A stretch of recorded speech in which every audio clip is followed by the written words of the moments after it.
thanks for joining us. Obviously a big 2025 for the footy club. Kurt, we'll start with you, mate. I think 21 games in the end. What did you make of your 2025 personally? I feel more comfortable at the level, and I'm really grateful for all the games I got to play over the season. Yeah, obviously it didn't turn out how we wanted, but I had a load of fun, and going out and playing with blokes like Ash has been pretty cool, that's for sure. Pretty cool, Ash? Yeah, it's pretty sick, I reckon. I love that script. Thanks, Mike. Your year? Yeah, a bit of an up and down year. Personally, obviously with the team as well.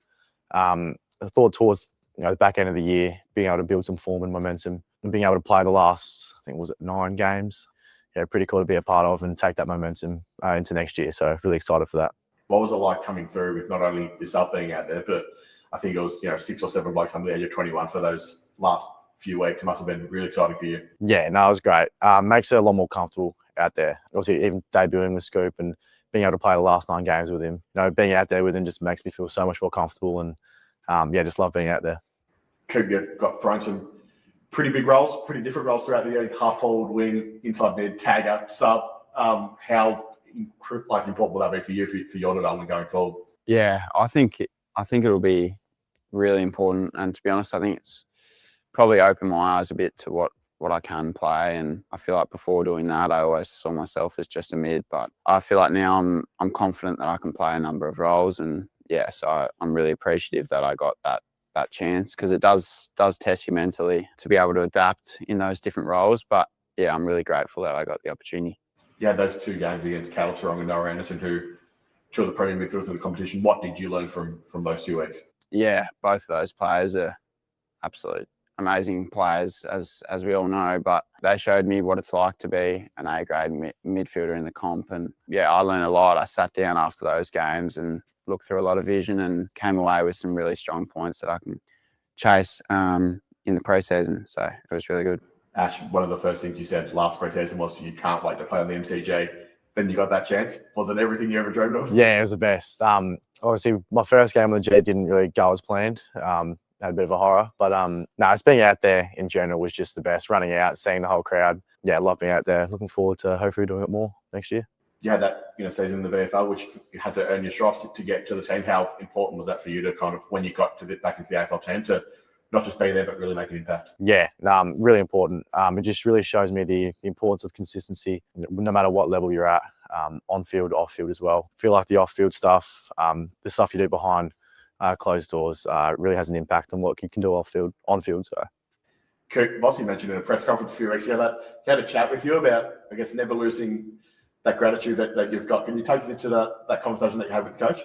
Yeah, I do actually remember it. He sort of just told me to never lose that excitement and the feeling you get when you do get to pull on the jumper. And yeah, it's certainly stuck with me, because every time we go out there, it's an amazing experience. And for me, that conversation, it's been amazing. He's been able to put the trust in me to play most games this year, and I think that feeling of just going out there hasn't really wavered at all, which is pretty cool. And I don't see it happening in the future. So yeah. Zachy Williams mentioned just before about how you got young guys coming into the forward line. You were just tasked with bringing the energy. Kind of that was your main go. Did you feel like you did that, and do you feel like you're going to lose that gratitude that Scoop just mentioned? Nah, I don't reckon any of us will lose that. That feeling of putting on the jumper, like Scoop said, that was just our role, especially coming in a bit later, just to bring the energy.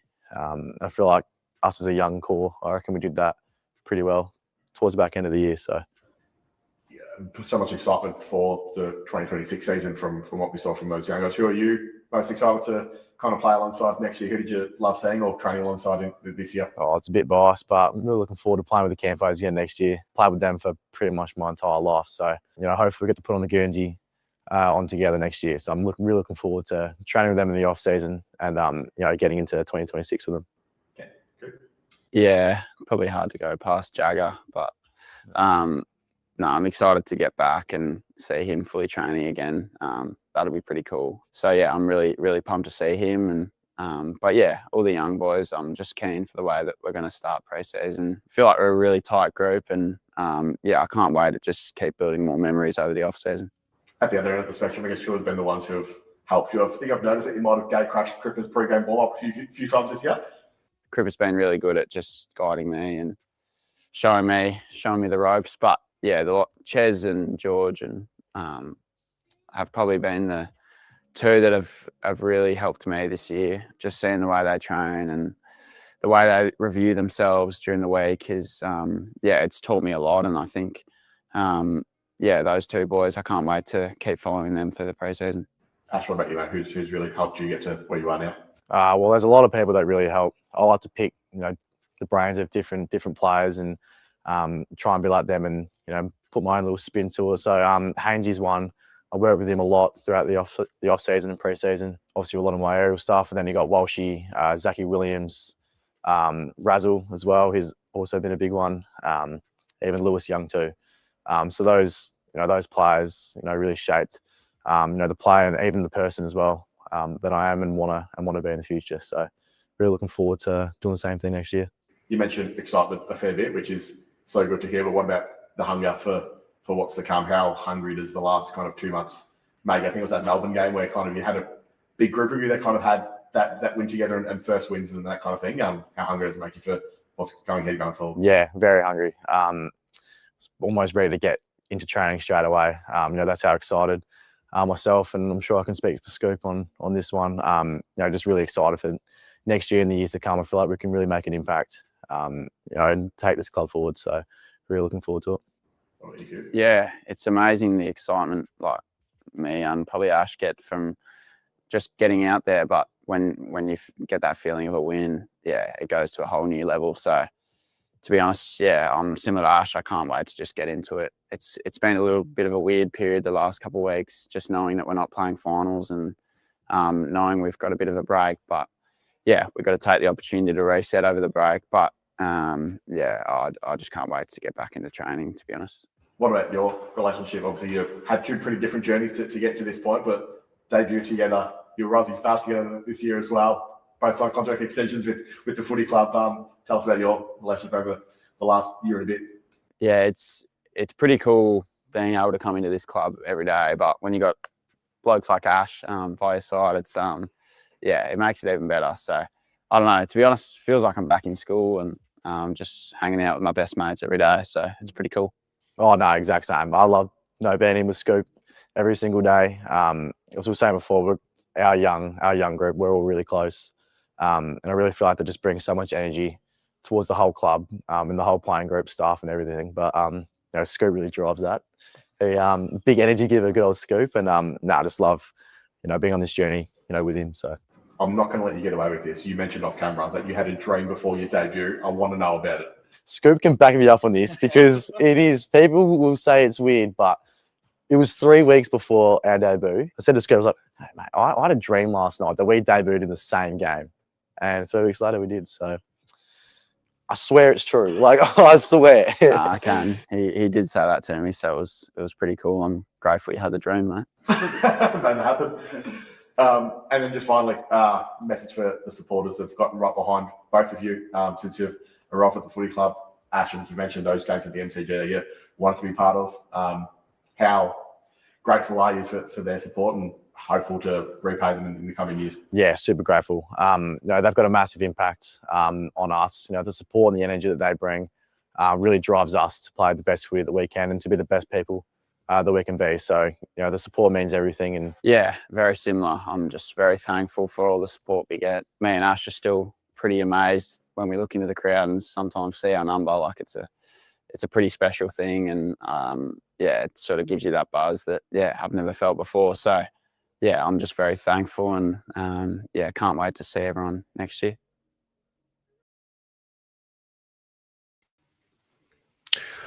Hello.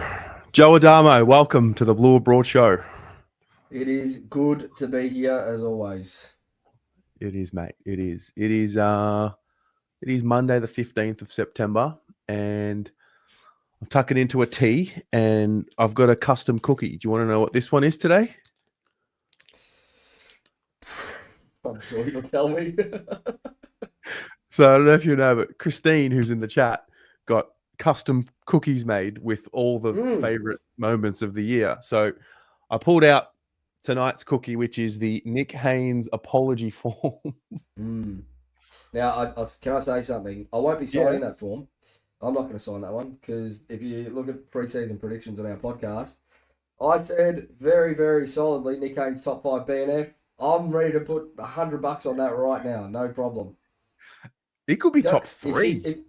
If Christine can make a Joe Adamo apology form to go with that for the amount of abuse I caught for that take after round 1, that would make me the happiest man on earth. Would you be a Carlton supporter if you didn't get abused by Carlton supporters? It comes with the territory. That's true. It does. It does. Mate, welcome. It was a very chilled Monday. No news today. Can you believe that? It's rare at the moment. It's quiet day.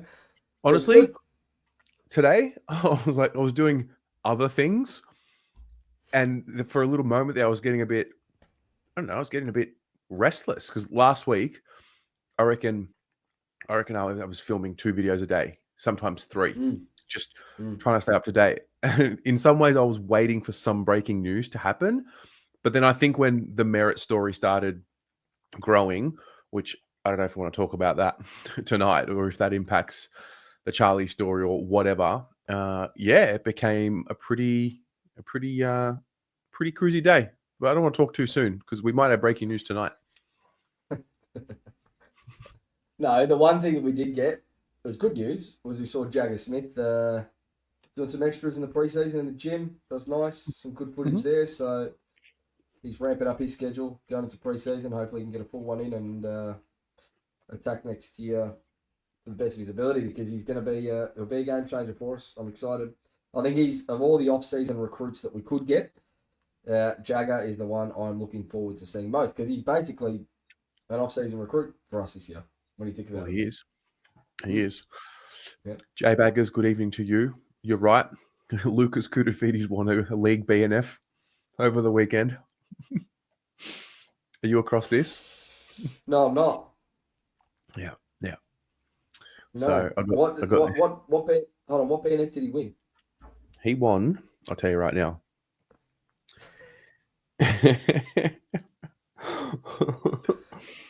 He won. We're not talking VFL or anything. We're talking like a state league or something. Yeah. So he won the Yarra Football Division 1 League Best and Fairest. How did he win that? Oh, actually, Lucas Koutoufidis, right. Yeah. I saw Lucas, I thought Campriali. I'm going, how the hell did he win anything other than... Yeah, no. Okay. All right. Good. Yeah. On the kids. So there's a Koutoufidis in the ranks coming through. Another father-son. Very good. That'll be compromised because the AFL just likes to dick us around. It's good.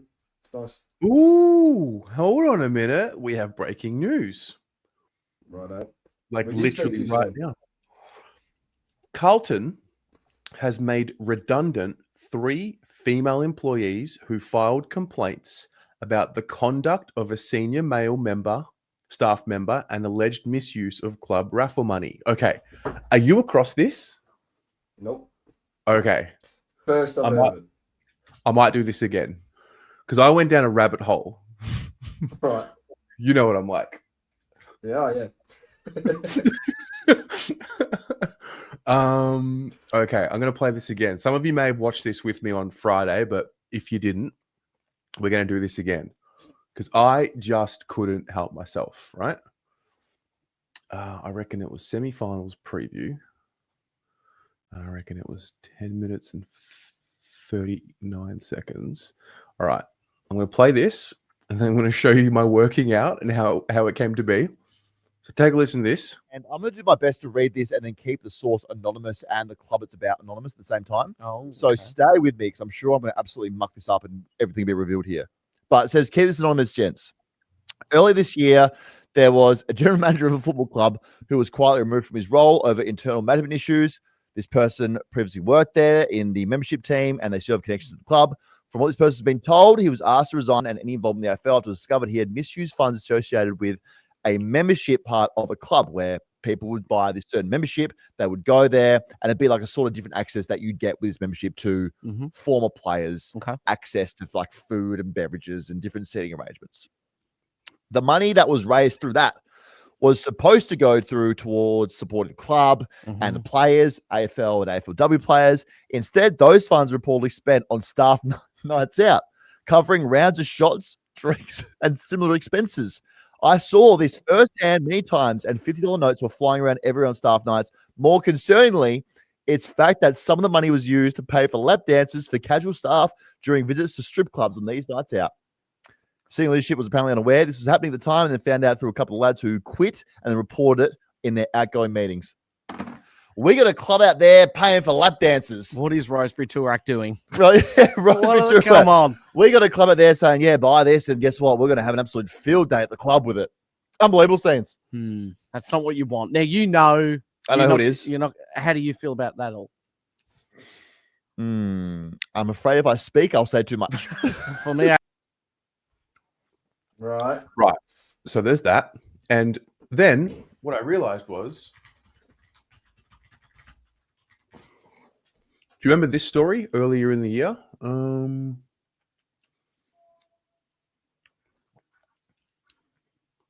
So earlier in the year, this story came out. 25th of April, Carlton manager quits a week after being referred to AFL Integrity Unit over staff complaints.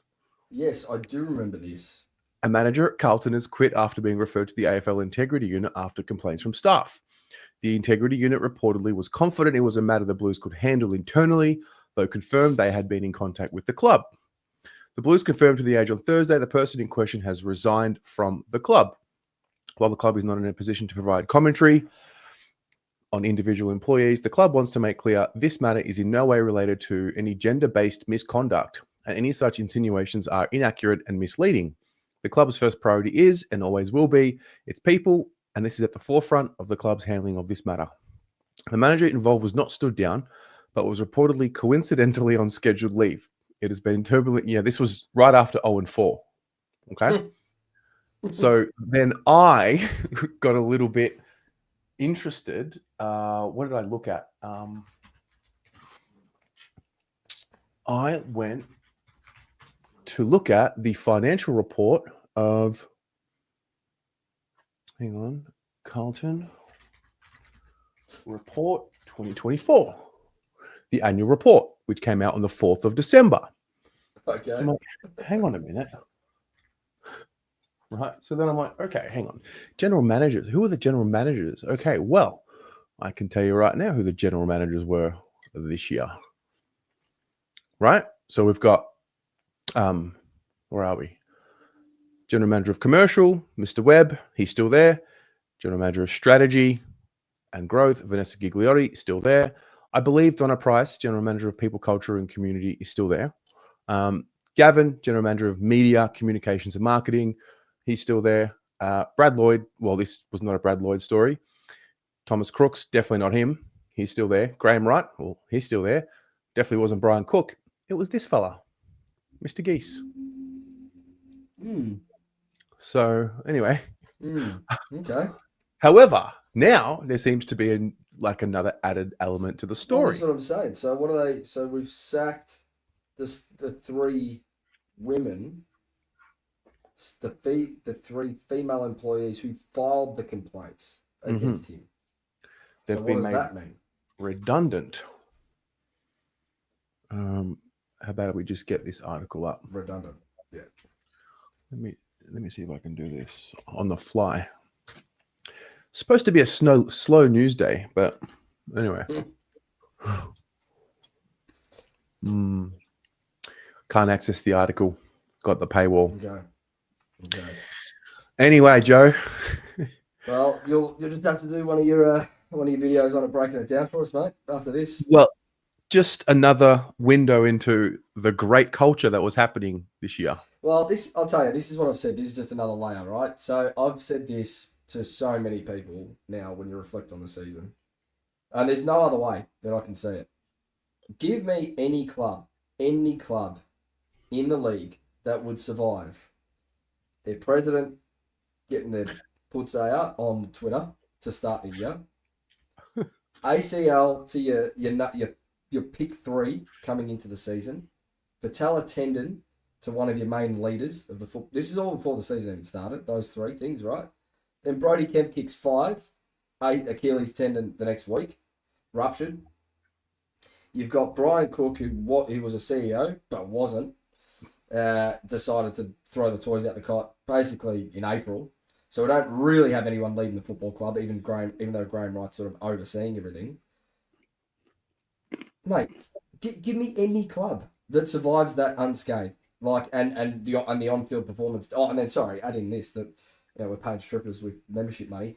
Like, name any club that doesn't get through that unscathed on field. It shouldn't come as a shock to anyone when you consider the amount of turbulence throughout the year. Not to mention Tom DeConning doesn't want to sign. That's hanging over the whole playing group. Jack Silvani, those talks and rumours would have started to filter a lot earlier than what we heard them. Charlie Curnow, same sort of thing.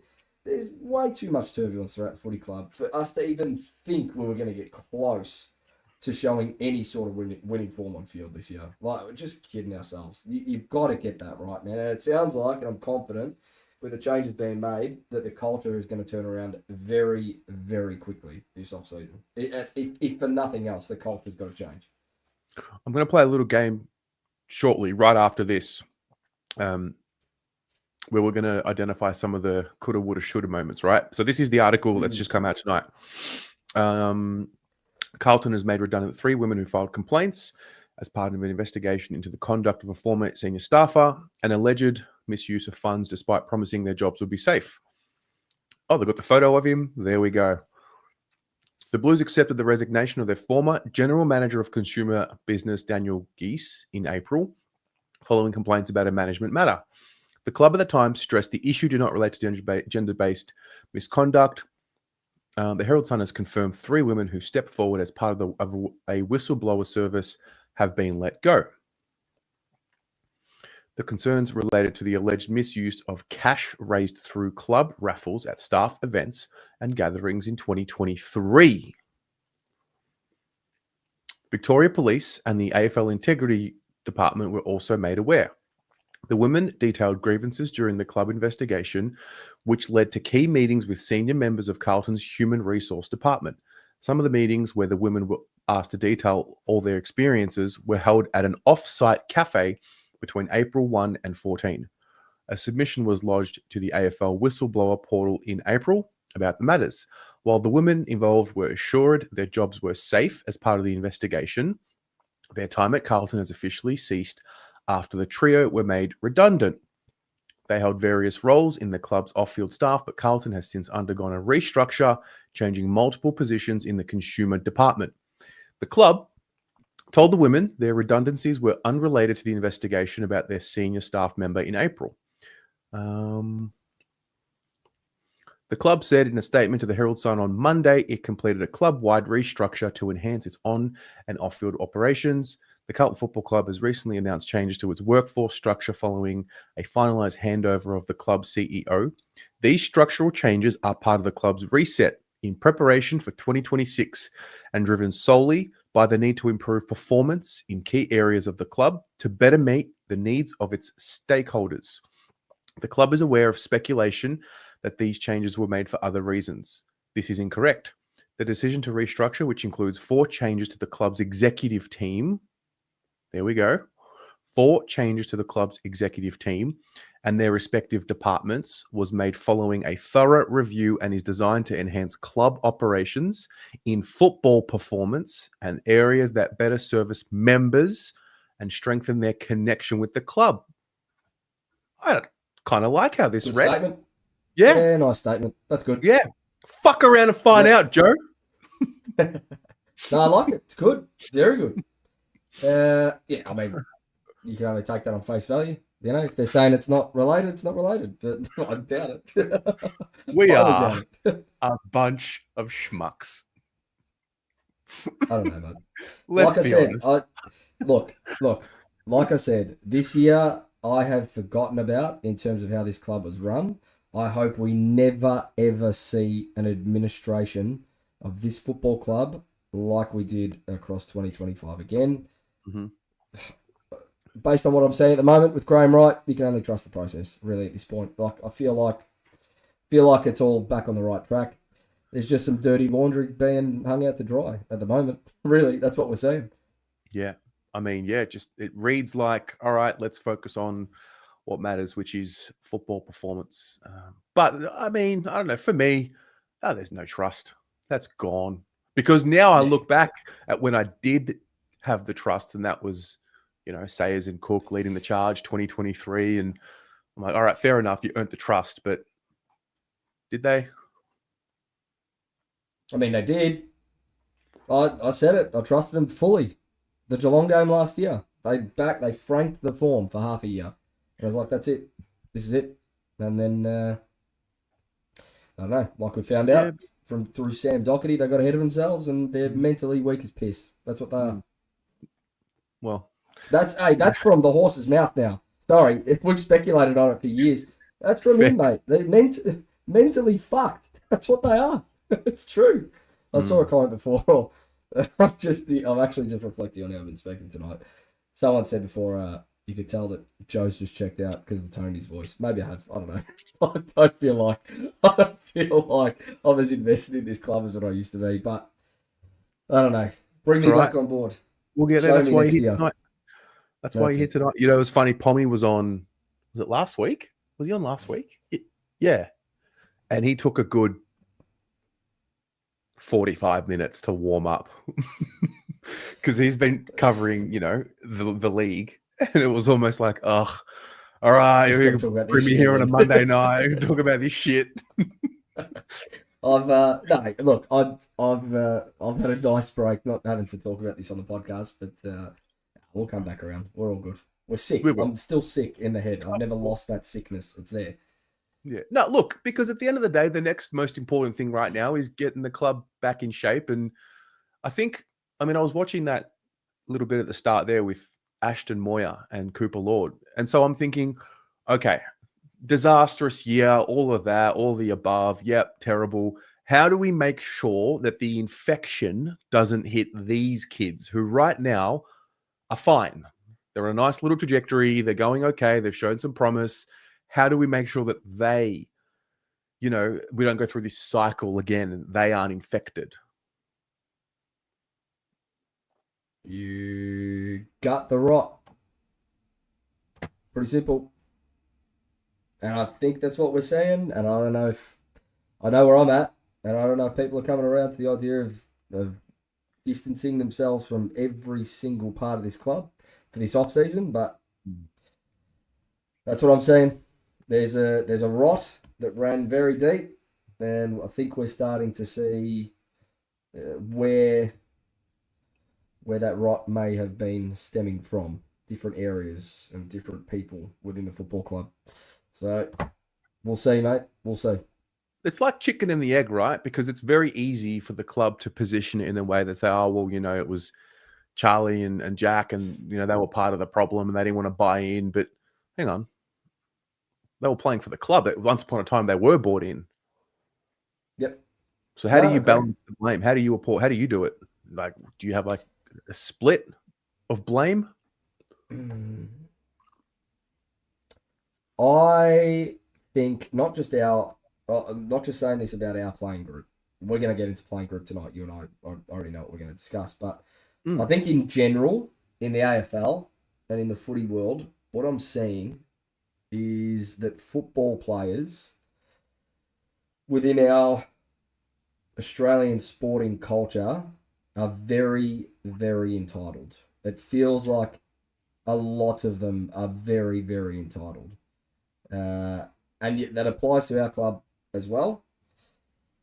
So if you're talking about chicken and egg, if you're brought into a football club as a teenager, getting paid a lot more in your first year than the majority of average Australians get paid in a year, then you sign on for 8-year deals, long-term deals, 6-figure contracts, whatever you're signing on for, and you want to turn around and try and point the finger when the culture within the environment that you're supposed to be fostering turns to shit. Sorry. That's not how this works, unfortunately. I just Who want to be fit. who are the ones that get paid the most in the football club, Tez?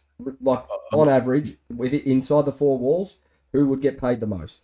As in players and staff included, or just players? Yeah, players, staff, everyone. On Well, I average. mean, you look at our big six, you look at our head coach, I think high performance. No, I'm saying more so the group, like the groups, right? So you got the coaches, you've got the admin staff, you've got the playing group. On average, I would hazard a guess to say that the players get paid the most on average within that football club. Right. You look across any organisation, whoever gets paid the most, onus comes on them for how the culture runs. Pretty simple. Whether it be corporate, sport, whatever it is, the buck has to stop with you at some point if you are the one that is driving the success and the standards of the football club. For me, the players run that.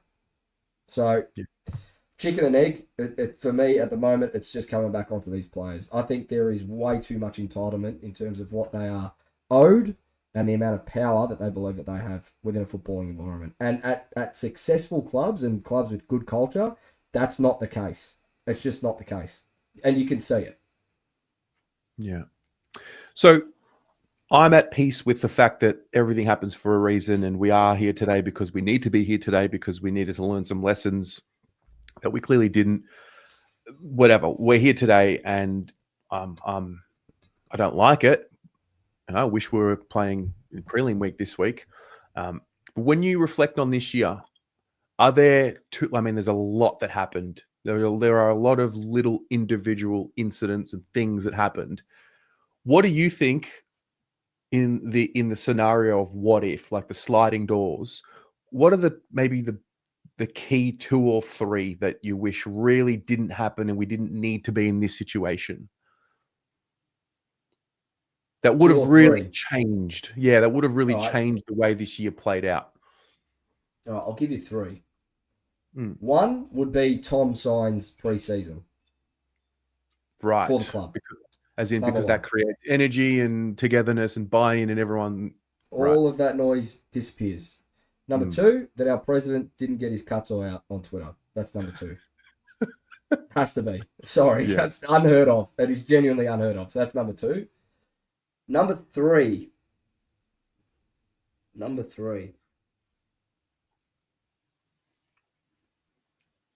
Well, number three, I would say that when you're 46 points up against one of the worst sides in the comp to open your season, you go on and win it. That'd be a nice turning point.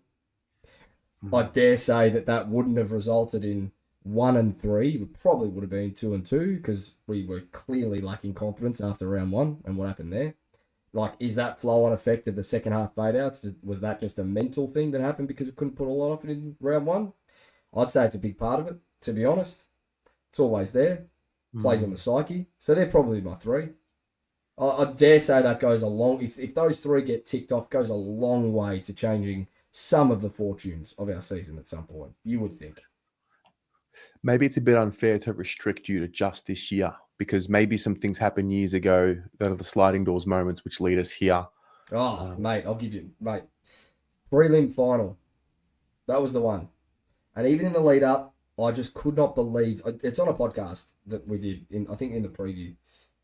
I said that there were players there that did not need to come back into the side if they were fit, and we brought those players in, and we looked imbalanced, we looked unfit, we looked like we lacked the game sense to pull it off. We dropped players in that were a catalyst for our form in the lead up to our prelim as soon as we made it, and I was just scratching my head at some of the selection decisions that week and what we were doing to just get certain players on the park. Sorry, you mean the prelim or the elimination final last year? No, the prelim. And then I spoke about it again the year after, and I said we're going to do the same thing in this elimination final, and we're going to get the same result, and we did. And it's not on the players that get selected. That is purely on the selection committee and whatever the fuck was going through their head to mess with what was clearly a winning formula in 2023. Massive sliding doors. Massive, man. Honestly, wow. The more I hear about that 2023 prelim, now from like Doc and whatnot as well, and we've heard from Andrew Russell, the more I just think if we had have gotten through to the next week, we would have slapped the pants off Collingwood that year. We were just ready. That was it. They knew. And internally, they knew that was the best crack that they could have had with it. Like, seriously, man. It is burning me to hear this stuff. So you know what I think of now that I've opened up this can of worms? So Brad Oh. Lloyd should have gone in 2021 review. Should never have survived. Sayers should never have gotten the year extension that he Good sought. Oh, it was so. I wish. I mean, look, whatever. I wish I knew what I knew now, but I would never have. Yeah, it makes sense why you don't get the extra year now, from a governance point of view. Your term is your term. Also, Your term is your 14 years term. 14 years is a long time to begin with, anyway, for any board. Yeah. No, your term is your term. If you can't get it done in your 12 years, whatever it is, then it is what it is. And then, so there's two, and then Doc shouldn't have played in the elimination final. You agree? He shouldn't have played. That was go back Doc's to- first. And I love Doc. Don't get me wrong. You can empathize, and I can be inspired by Doc, and also feel that he shouldn't have played in that final at the same time. I thought that was player first, and that shouldn't have happened. I'm just going back to the team sheet for the prelim that I was talking about. So it was Doc. There were a couple that day that I just scraped. Kennedy, the starting sub, who was playing some sort of role for us. We dropped Owies, who was a big part of that run-in. And I believe we did it because we had Jack Martin come back in. There was a couple that came back in, and it just like, you could just see we were going to try and fit. Chera, he was the other one. He was clearly unfit in the final series, right? And like wasn't quite there, wasn't having the impact on the games. There was just a few decisions in selection in that prelim that I could see coming, going, if we do this, it's not going to work. We dropped Kemp.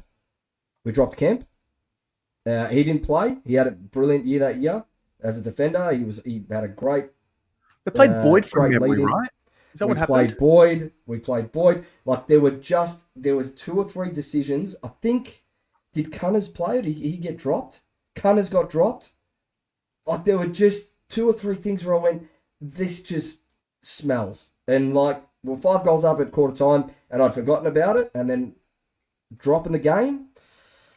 Mate, it's just, and then you see what they did the year after. It's the same thing with what you're saying with Doc. He shouldn't have played that year. And it's the same decision that was made. And it's just repetitive. It's just, I don't know, mate. There's plenty of sliding doors moments. I could sit here for 2 hours and we could talk about this if you want. Seriously. But then, if you don't play How far Doc, back? you're treating him like shit, and everything he's done. Fuck that. Mate, when I remember there was an article that came out that said we're keeping a list spot open for Doherty that year for him to make a miraculous return in the finals. I went, that's the wrong call. We did it. Yep. They did the same thing for Newman this year, coming off a patella tendon rupture. What are we doing? You cannot have players come off those injuries and play that late in the season to make a charge at it. You just can't. It's just crazy, mate. Honestly, it is crazy. Same thing over and over again. Anyway, how far back do you want to go? We'll go 30 years if you want. There's plenty of slides. Okay, true. That's a Pandora's box of a question. Andrew Walker in the goal square, semi-final against West Coast. That's another prelim if you want it. Fuck yeah. I wonder if we managed Charlie's ankle better last year. He doesn't need the ankle reconstruction. Wins the Cole. Anyway, that's the danger of what if. All right, Plenty. ready? Let's do it. So what I want to do is I put together the list on a fresh tier maker list. Nice little tedious exercise. I want to go through everyone on the list. Now, obviously, there are some people that we just cannot grade here because they either didn't play a game or got injured in preseason, like Newman and Jagger. So we'll leave them. But I want to ask you off the top of your head, without even thinking, how many players you think improved this year? 4, if that. All right, cool. So I want to go through this with you, and obviously everyone here is going to participate as well.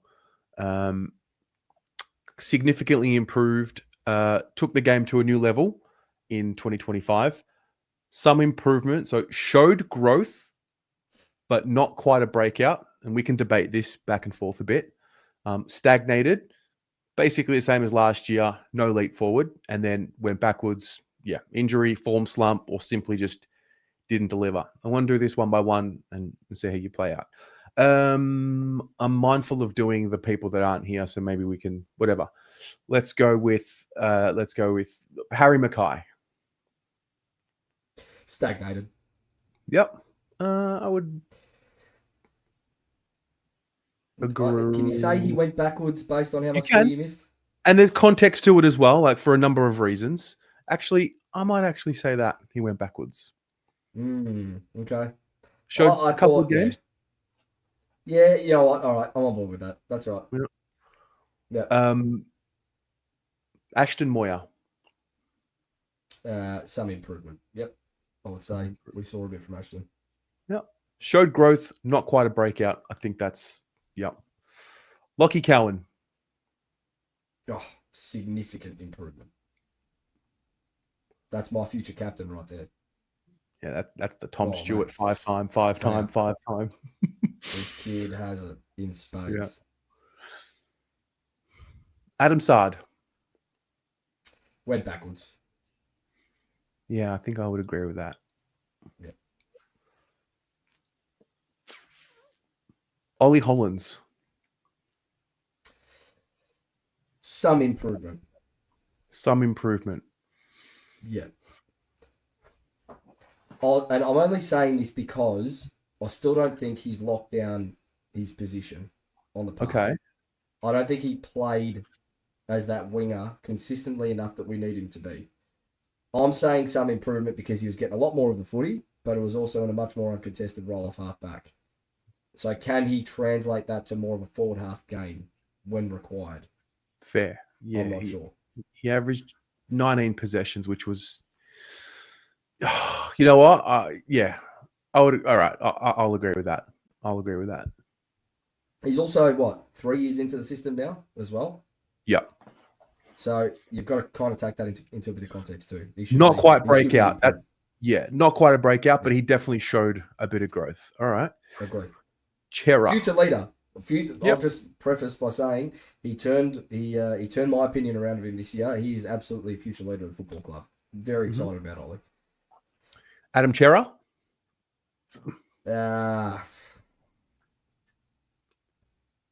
Again, missed a lot of time. I would say stagnated because I think when we did see him and when he was fit, he looked better, but it's still nowhere near his best at what we saw in 2023. Nowhere near. Yeah, I had him at stagnated. Look, the reality is this: he averaged just under 25 possessions a game. He was above average in every statistic, relative to the league. The big question mark over him was, can you get the body right? Because he was subbed out 3 times last year.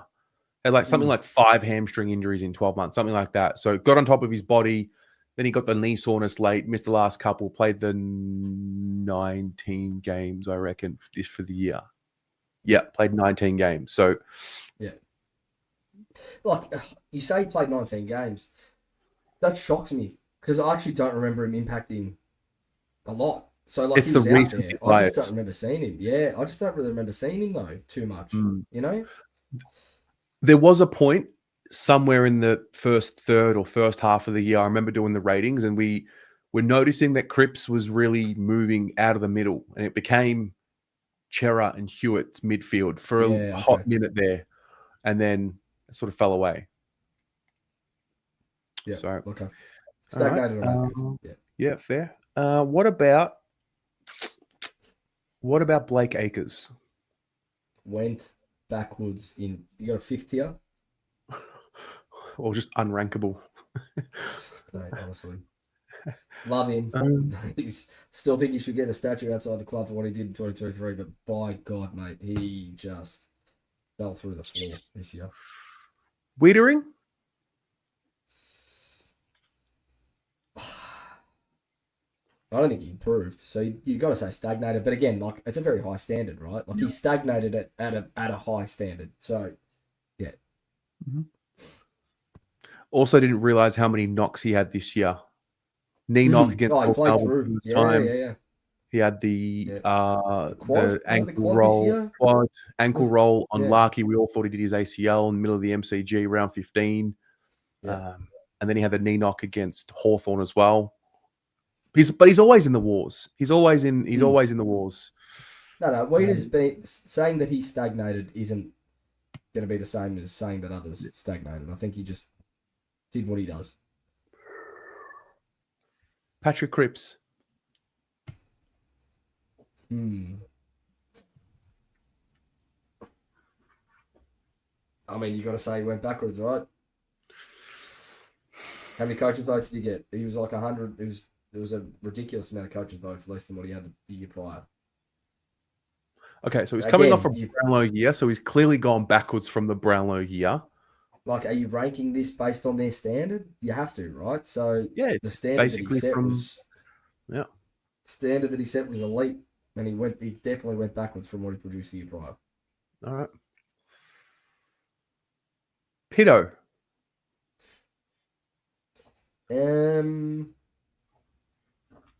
Where'd you have him?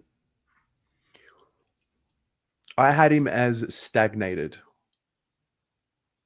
But the reality is he played 7 matches, so didn't really stagnate in that regard. He went backwards. Played 14 last year. Played 7 this year. You know what? He also kicked the cover off one from 65 meters out. So, no, I don't know. Again, it's hard. Like, when they don't play, how do you rank it? I mean, you know what? Did he play more games last year than what he did this year? He probably did. Probably played more than 7 in 2020. So, yeah, he did. He played 14 last year. So he's probably gone backwards. All right. I'll if we ever get stuck, I can put a poll in the live chat. Let's go, Pito. Where is he? I've lost him. Where the fuck's Pito? Bottom Am I right, tripping? next to Charlie. Charlie. Backwards. Did we say backwards? Yeah. Okay. Yeah. Lewis Young. You know what? I'll be interested to see what the chat says about this. I'm going to say there was some improvement there from Youngie this year. He was asked to play roles in the forward line this year. Yep. And kicked goals every time he was there. So go back to our definitions. Did Lewis Young show growth but not quite a breakout? Or was he basically the same player as last year, no leap forward? Last year, he was looked at as someone that shouldn't be on the list. I now look at him as someone that we need on the list for depth because he was so serviceable this year. That's an improvement. Again, from a very low standard. So, like, this is where it's going to look a bit weird at the end, right? It's a low standard and benchmark that he set previously, but you can't say he didn't improve based on what the output was in 2024. So 13 games up from 9 last year. How many goals did he kick this year? Take a guess. I reckon it's got to be 8. He kicked 6. 6, okay. He kicked 2 bags of 2 and then 2 games with 1. Yeah. How are you thinking there? Do you really think he went? Do you really think he was worse than the year prior? I think he was better than what he was last year, but it was so marginal. Yeah. Okay. Like, it was so marginal, you know? All right, we'll just say I'd settle it stagnated. Yeah, I think that's fair. All right. Cooper Lord. I'd say significant improvement from Coop this year. Yeah. He was very, very reliable week to week. How many games do you reckon he played this year? 18? Thereabouts? Probably more. He played 21 games this year. There you go. Yeah. There you go. 21 games. Jordan Boyd. Went backwards. Yeah. I don't know what happened there. I am so intrigued to hear what happened with Porty this year at some point. That is an interview somewhere with the truth, right? Like that's Oh yeah, that was genuinely bizarre. Bizarre from where he was in the pecking order in seasons prior. That is just Yeah. bizarre.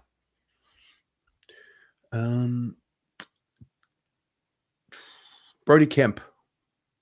Maybe that's a tough one. Maybe that's a tough one because Well, obviously So you go on the sample size that we got before he was injured. That's all you can go on, right? yeah, you know what? I'll leave him in the pool of unranked. Okay. Corey Durden. Probably went backwards for me. Let me just see how many games he played. Seemed out of favour. He did. Even Played though he 16. kicked 2 bags of 4, then got dropped. I don't know. There was something not quite right there with Dudes. Played 16. He had like a nice little bump up. He kicked the 4 goals first game of the year against the Eagles, followed by 2 against North. Kicked 2 against Adelaide away. That was the best of his goal kicking, and then that fell away. And then, yeah, so we had like a little heartbeat of improvement, and then it just fell away. All right, went backwards. Sam Walsh. Probably another one that you can't. Can you really comment on him? How many games did he play? Have a guess. 10, if that. He played 14. Okay. Yep. Averaged 26 possessions for the year. I mean, he only kicked 5 goals, which actually matched his previous year and the year prior. So he's never really been that surprises me. He's never really been a big goal kicker, Walshy. I used to add that to his bow, I think. I reckon he was pretty much the same player. Yeah, I would say. Also hindered. I'd say he stagnated. When he came back in at the end of the year, it looked like he was getting back to his best. All right. Zach Williams. Improvement. Some improvement or significant improvement? Some. I'd say some. Yeah. Yeah. And it's purely based on his ability to get through the season unscathed for the most part. So good to see from Zach. He definitely makes us better, I think, when he's up and about. McGovern? Went backwards. Kerno? Go on. He went out the door, mate. I am not speaking because then I'll end up on a 30-minute rant. That's it. Okay. Matt Carroll. Significant improvement. Significant improvement. Don't think anyone would have had him playing the role that he was playing for us at the start of the season. Came over the Rising Star nomination as well. That is a fair call. He played. He wears number 32. He played 17 games for the year. All right. 17 games. Yeah. That is significant improvement from last year. Billy Wilson. I'd say stagnated. Yeah. Didn't really see. Yeah, I mean, you can't really say he went backwards because he debuted. So, but he wasn't super impressive. Like he was better-ish in the VFL. Yeah. I'm running out of room for the went backwards line. Well, that's kind of part of the exercise because there's a next part to it. All right. George Hewitt. Significantly improved. That's your BNF winner right there. That's the BNF, right? There's no argument about that, is there? By a country mile. Nick Haynes. All right. This is a tough one. I'm going to say significantly improved, but I need to see what he didn't really play at the Giants last year, from memory. I think he might have played less than 10 games, if that. Played 8. Played 8 games last year. Improved. Top 5 in the BNF. There you go. Fogarty. Went backwards.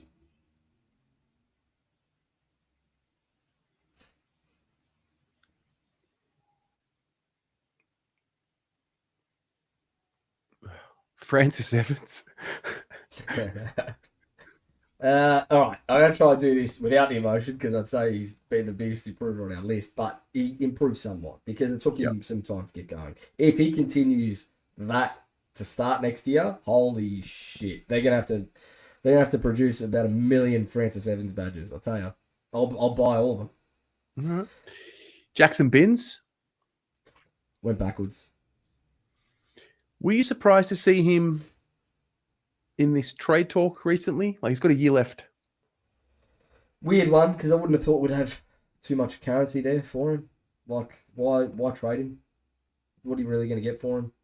Do you just give him another year, see if he can add another layer? I don't know. It's a weird one. You're going to get nothing for him. You're going to get a 4th round pick if that. So, yeah, it's a bit of a weird one. Mm. Hudson O'Keefe. Somewhat improved. All right. All right. Jesse Motlop. Give me yours first, and I'll give you mine. So I believe the big knock on Jesse from last year was his ability to be available. He played every game this year. I put him in some improvement. I thought he showed growth with his availability. And obviously didn't significantly improve, but I did think there was growth. I don't think he comes out of the year without some sort of growth. Can I tell you why else he improved? He played a role he's never played before for the majority of the year. He was not a small forward for us this year for the majority of the year. That's simple. Played that pinch hit midfield role that he's never played and he was forced to play because unfortunately Fantasia had no availability in his game. That was the Fantasia role that I am absolutely certain he was supposed to play. So I'm all in for Jesse. I reckon he's way too harsh on him this year. Way too harsh. So by that reasoning, does that mean Chera should be showing some improvement because last year he just couldn't get on the park? No, because Adam Chera's been in the system for a lot longer with Jesse Motlop and you expect a lot more. Fair. As someone that's in one of your top pay brackets. Fair.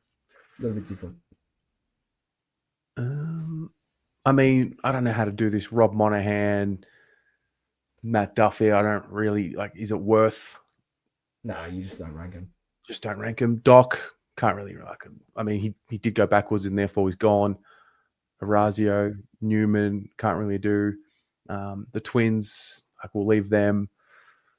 Lemmy, Chincotta gone. Elijah obviously went backwards. Well, I guess so did Chincotta. So did, yeah. I mean, so did Lemmy. I guess so did Lemmy. I mean, Cottrell. Yep. I mean, Tom, there's one bucket for him. You got to look at the output, right? Yeah. I don't give a fuck. I don't care what he went for. You got to look at the output. Okay. He was one of the worst on the park every week. He's gone. I can say whatever I want about Tom now. He's gone. Jack? You got to say some improvement from Jack, I think. I thought he significantly. As much as I want to leave him off this list. But anyway. Judas. You know what? Judas. You can go here. You can fuck off. Nah, Tom, I can understand. I've always Tom. No one knocks back that contract. But when your dad comes knocking and says he's an extra 300K and you take that deal, fuck you. The narrative around Tom and the narrative around Tom and no one takes that deal. No one says no to that deal. Bullshit. Oh, no chance, mate. No, you know what? If you say no, you're a better man than me. Better man than me. If the club had its shit together and there was genuine buy-in and togetherness, he would, and therefore a belief that they were going to win a flag as a collective, I reckon he would have stayed. Yeah, fair. That's fair. I also believe everyone is partial to a conspiracy theory. I believe Tom knew this time last year that he was leaving Carlton. Yeah, 100%. And I think the club knew. Can I tell you why? Why? We traded this year's first round pick to Hawthorn like it was nothing. Knowing full well we were going to get first round compo. You're telling me Nick Austin didn't see this coming to go, you know what? I want Jagger Smith. I'll trade out next year's first knowing that I've got a first round compensation coming back anyway when Tom leaves. They knew. I said this like round 6. We signed Pitto to a 4-year deal. Why? They knew. They saw this coming a mile away. This doesn't happen. These decisions don't happen, and these discussions don't happen overnight. Like this is these discussions have been had for the last 2 years since he signed his last deal, don't you? Interesting. Okay. So from this list here Hold of the we've went got Will White. backwards, Hold on, wait. Will Okay. White. have I got Will White here? Yeah. Yeah. There. Some improvement, you'd say? Oh, yeah, sure, fair enough. Jagger Harry can't O'Farrell? do. Harry O'Farrell, well, first year player. Next to Jagger. Where is he? Yeah. Anyway, we've done what we need to do there. I think that's fair. Newman was injured, obviously. Okay, so basically, I want to look at this group here. This is 15 players that you and I and the chat have decided went backwards this year, right? Of this group of 15, how many do you think can put themselves in a significantly improved list next year, 12 months from now?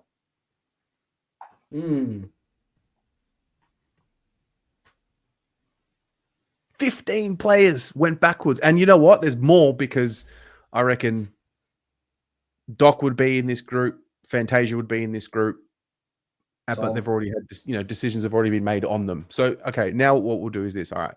Chincotta's gone. Who else is gone already? Gone. Lemmy's gone. Elijah will be gone, right? Yeah. Charlie's gone. Well. Charlie's gone. Well. Come to terms with it. Charlie's gone. Take him out. He's not gone until he's gone. He's fucking gone. I'm telling you now, he's gone. Anyway, are you sure? Leave it there for argument's sake, but he's gone. We have seen the last of Charlie Curnow. It's done. It's finished. Just get over it. Fuck. Leave it there for argument's sake. It's fine. So what do we got? 12. 13. 12. Yeah, I think it's 12.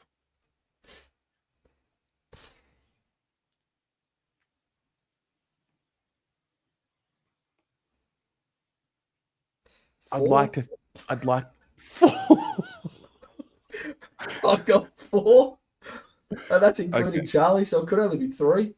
Okay. Do you trust Harry Mackay to significantly improve? Yes, there's 1. Yes. Sard. No. Yeah, I'm a no as well. I don't trust him to significantly improve. Akers? Yeah. No. No. Pitto? No. Not significantly. We know what we get from Pitto. We know what the ceiling is. You know what?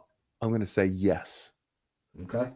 Responsibility, the doubt. Everyone's calling him shit. All right. Watch him flourish. I love Pitto. No, I love him. Love him. Cripps, I hope he does. You back him in to improve? Okay. Yes. 3. Boyd? No. No. Dirds? No. I'm going to back my boy in. I have to, loyalty. McGovern? Even 6 years in. McGovern. No. Fogarty? Oh, I initially had him as a no, but yeah, I think there's something there. I think he could. Cottrell? Yes, just availability. That's it. Okay. Binns? No. Charlie? He's not going to be there, so no. I'm saying no.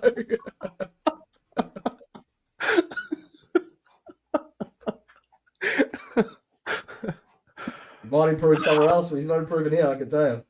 Okay, so basically what you're telling me is we're in a world of pain. Just got to hold on for dear life a bit more. We are. But with that said, you've got, Weeders, Walsh, Chera in a group just above. They can all definitely improve on what they produced. You've still got Cowan, who is in the significantly improved bucket that can improve more. The likes of Cooper Lord probably in the same bucket. Ollie can improve on his game a bit more. Frankie can improve on his game a bit more. Jesse, Ashton. There's still improvement outside of that bottom bucket. And the positive is that a lot of that improvement will come from players who have a much higher ceiling than what they produce this year. Like your Harrys, your Cripps and whatnot. So fair. It's not doom and gloom. If anybody wants this, I created it today. If you would like to do it yourself, if you would like to edit it in your own way, send me a message and I will send it to you. So it saves you from downloading the headshots and uploading them. It's a pain in the ass. That was good fun. About where I thought it would land, to be honest. Okay, so going on from that, we're going to do the theme of the next segment is called Letter to Carlton. What must change next year? Knowing we're probably in this little holding pattern of growth and thinking long term, and we've got to take a bit of a pause on expectation, or I don't know, maybe we don't. Maybe we can expect to be much better next year and contending it. I don't know. But in your view, and those of you watching, write a short message to next year's team or club. Next year, the 2026 version of Carlton. What must change? Must. You start, so I get the vibe and the energy of. I've got an idea of what I want to say, but I want to match the intent of the segment. 6 words. Okay. Cut the shit. Do your job. I like it. Okay. Cut the shit and do your fucking job. 7. We were supposed to cut the shit this year, but instead we've got to cut the shit again next year. Yeah. All right. So I'll go. Stop spending my membership money on strippers and shit.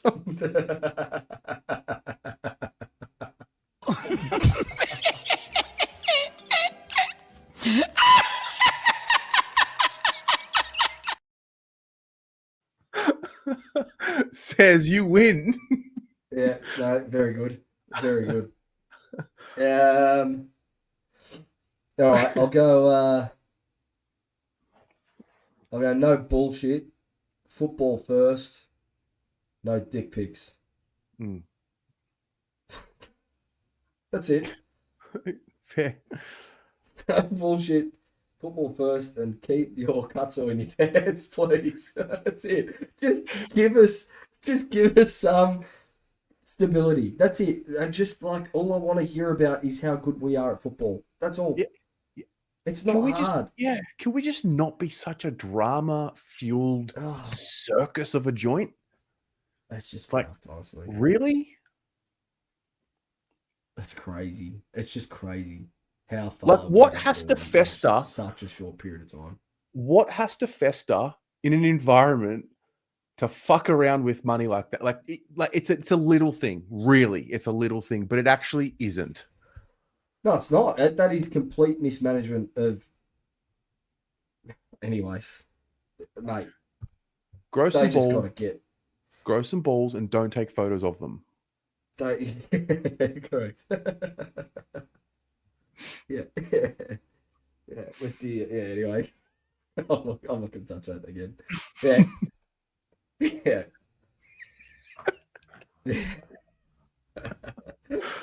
Oh dear. I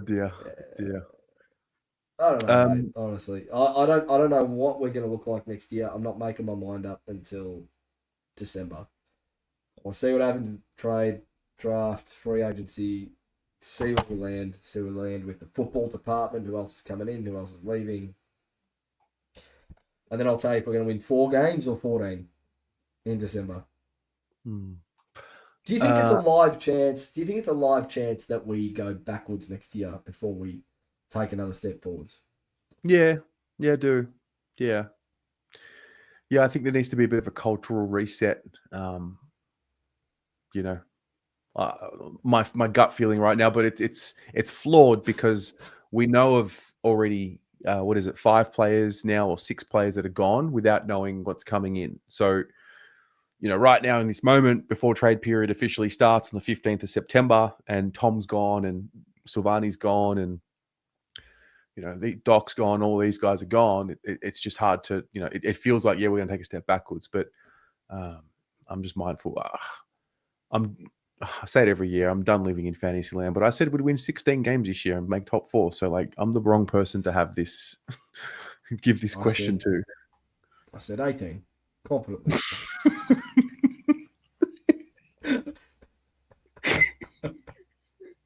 And I spent Collingwood twice, actually, in that. Yeah. Sick. You know, it's almost like we're not allowed to. The lesson for me and you and like us and support, it's like we're not allowed to, manifest. We're not allowed to believe. No, you Every can. time we, You can. well, You can. You still can. You still, and Well- we still. This. You can tell yourself whatever you want now. We get 2 weeks out from the season, and the blood starts pumping. Both you and I are both going to say, "Yeah, we're playing finals." There's no doubt about it. We will. This is what we do. You know. So yeah, you absolutely can, and we will. We'll continue to, but I think it's just. I think it just hit us all between the eyes this year that it's never as good as it seems. so we've got to go now from. Can we have an injury-free preseason to an injury and scandal-free off-season? So that'd be nice. Yep. Are you going to the BNF? Nope. I will not attend a BNF until we win a flag. Yeah, I was sort of feeling that too. Not going to lie, I really was. I've never attended a BNF, and that's my rule. I'll never attend a grand Really? final. Yep, I won't ever attend a grand final until we're in it, and I will never attend a best and fairest until we win it. What's a best and fairest year in when you don't win anything? Means fuck all. Well, it does. Well, my initial reaction after the season ended was, oh, I don't want to go there and see what they're going to spew up. Because last year we got the Pound the Rock speech. But it is kind of a nice night to hang out with the fans and the people. And that. Yeah, that I can understand. I can understand that. But no, not for me. All right. Give enough money to this club. So I'm doing a giveaway on Friday, right? Mm. If I call your name out and call you live on stream Friday and say, Joe, you won, will you come? Give it to someone else. I will happily donate that to whoever was second drawn after that. Okay. Well, Enter the draw. If you want to go to the BNF, enter. There's the link. Go for it. And if my name's called, you know what? Send me $10 and I'll give you the I'll do it for $10. I don't really care. you put a multi on. Yeah, whatever. Right. So 6 p.m. Friday, I will draw that name out and I will call people until someone accepts the ticket and confirms that they're coming with me on the 6th of October. So that'll be that. Joe, finals footy, prelim week. What happens? Geelong beat the Hawks by 40. Really? Yep. And I think the Pies sneak over the line against the Lions just because of the crowd. That'll get them over. So who you got winning That's the it. thing? Geelong by 6 goals.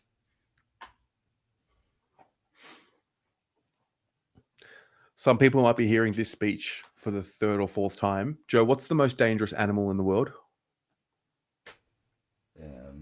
Depends who you ask, but I would say a lion. The what? A lion? Is it not? It's the most dangerous animal in the world. The wounded lion. Yes, Oh, Joe. that's true. Yeah, there you go. You got it right. The wounded lion. I've got the lions. I hope, Doing mate. I hope they do, mate. I really do. But Pies in a prelim at the G, that is as tough as it gets, mate. It really is. It really is. Yeah, but I don't. Yeah, but like imagine you like go there and they fucking do it. Yeah, like Oh, imagine. yeah, amazing. I'll go out. I'll go out on Saturday night if they do it. I will. I'll go out. I'll find Lion supporters I can party with on Saturday night. I'm all in. It's such an easy sell when you're Fagan. Like you're the premiers and everyone's doubting you. Like you never underestimate the heart of a champion, this and that.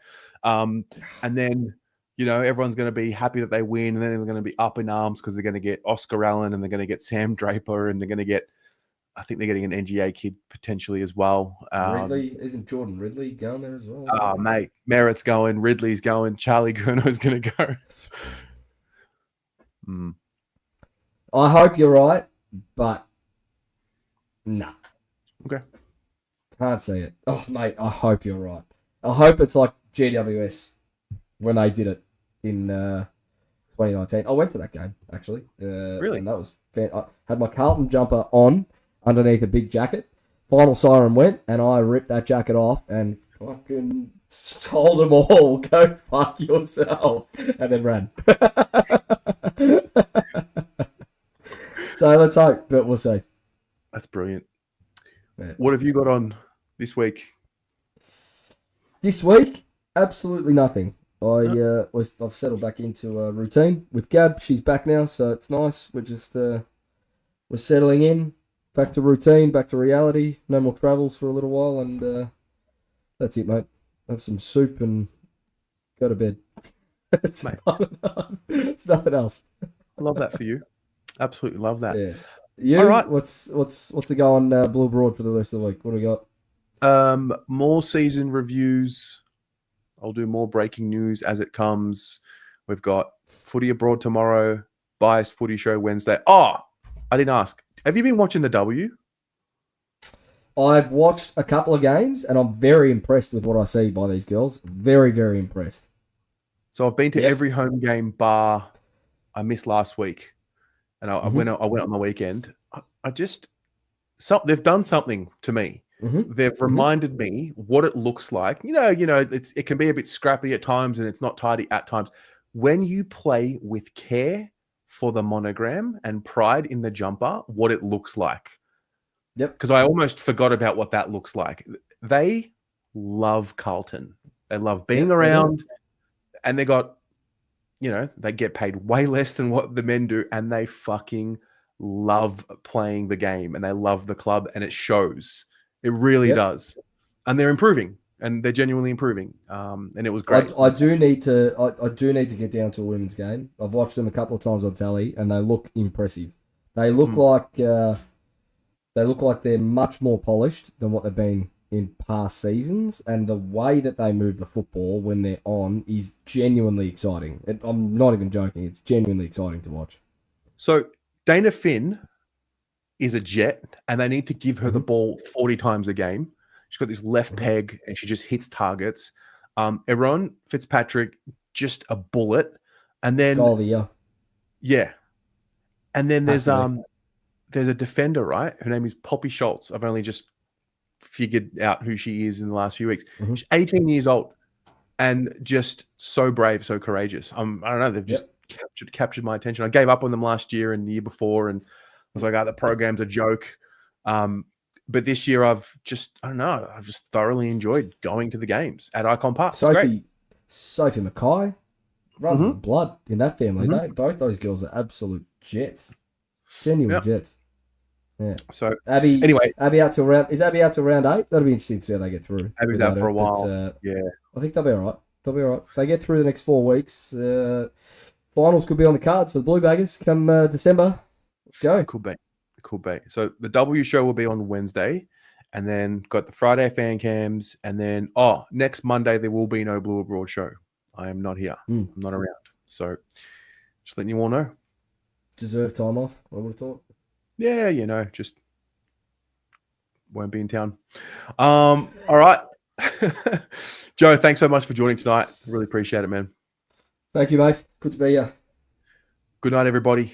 Have a good one. Go Blues.